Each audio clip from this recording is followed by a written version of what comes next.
wheels moving.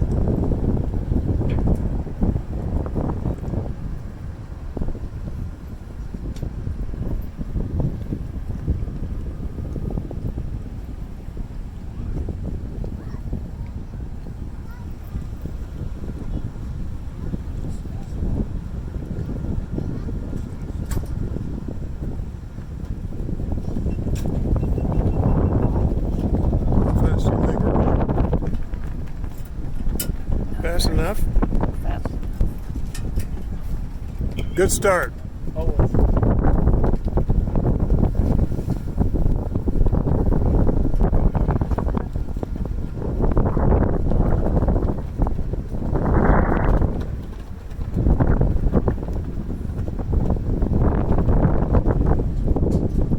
afternoon, ladies and gentlemen, and welcome aboard the Riverboat Mark Twain.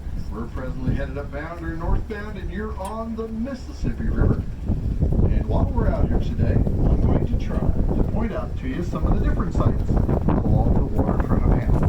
We have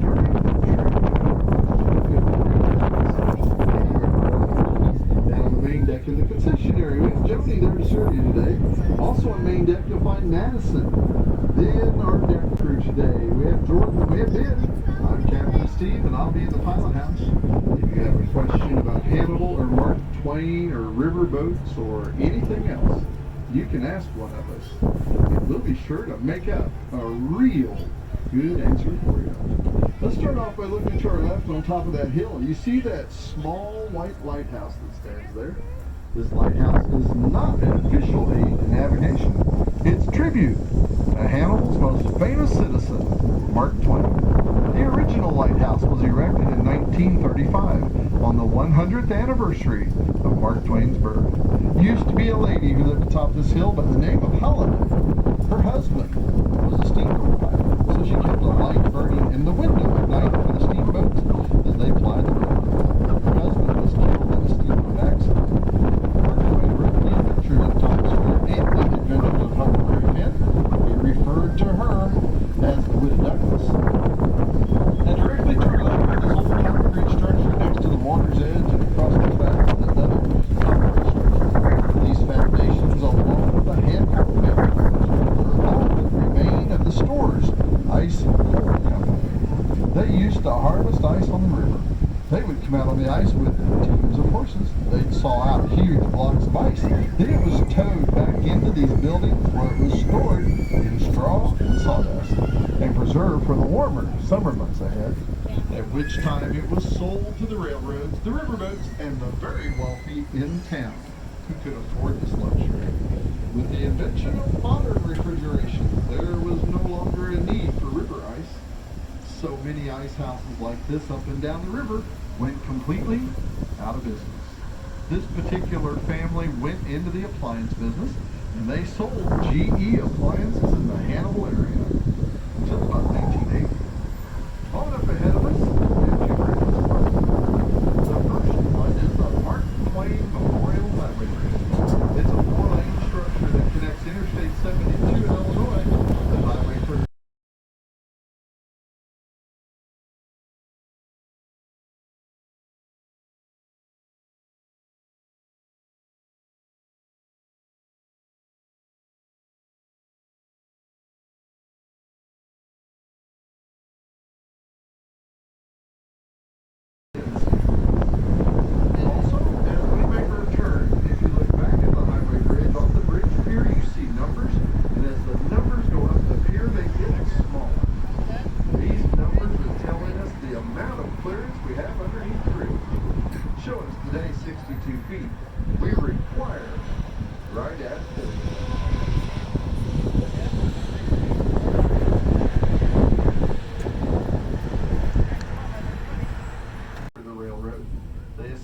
Boats up and down the river as needed. They'll take empty barges to the grain terminal to bring the loads to the fleet. They generally have a crew of 3, a pilot and 2 deck attendants. They work for 12 hours, then they go home, and then they come back and do it again the next day.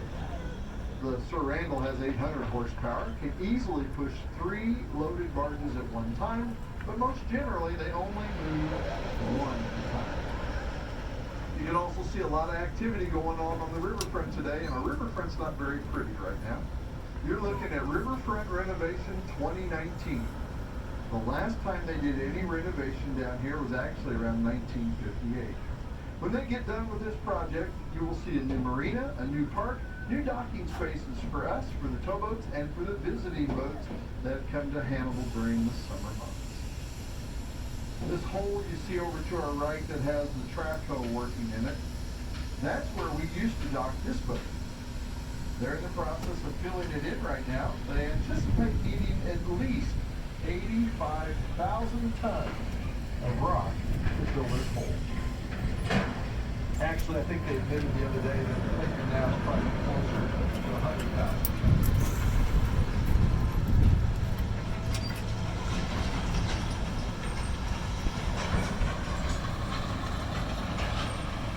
Tribes of Indians that lived in the area. The Fox on the Missouri shore, and the Illini over in Illinois. These nations of Indians were at war and would have probably annihilated each other had it not been for the big war that separated them. In the Fox tribe, there was a beautiful Indian maiden, princess, daughter of the chief who was known far and wide for her beauty. Each evening, around sunset, she would sit atop that ledge and watch the river go by. Well, one evening, as she was seated up there, she saw a canoe put out from the Illinois shore. A young Illini brave who had heard of her beauty paddled across the big water and scaled that cliff just to be with her. They became friends, eventually lovers, and each evening at sundown would meet on that ledge. Right now he measures 105 feet wide, almost 600 feet long. Typical crew on a mainline towboat's 9 people. They have a captain, a pilot, an engineer, a mate, 4 deckhands, and the most important member of the crew being the cook. When these boats travel day after day without a good cook, they cannot keep a good crew. Deckhand on a towboat works 30 days on, 30 days off. His tour of duty is 6 hours on, 6 hours off, right around the clock. They tell us it's a great life if you're single. If you're married, there are some disadvantages. One of them is you're away from home too long at one time. Another one is you're back at home too long at one time.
Jackson Island from Mark Twain's Tom Sawyer Adventures of Huckleberry Finn.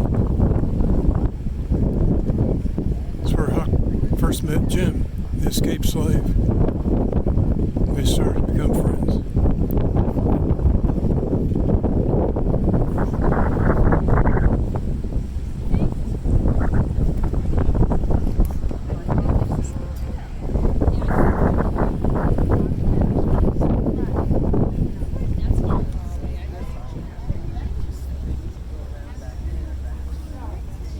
Hannibal is upriver over to the upper left from here.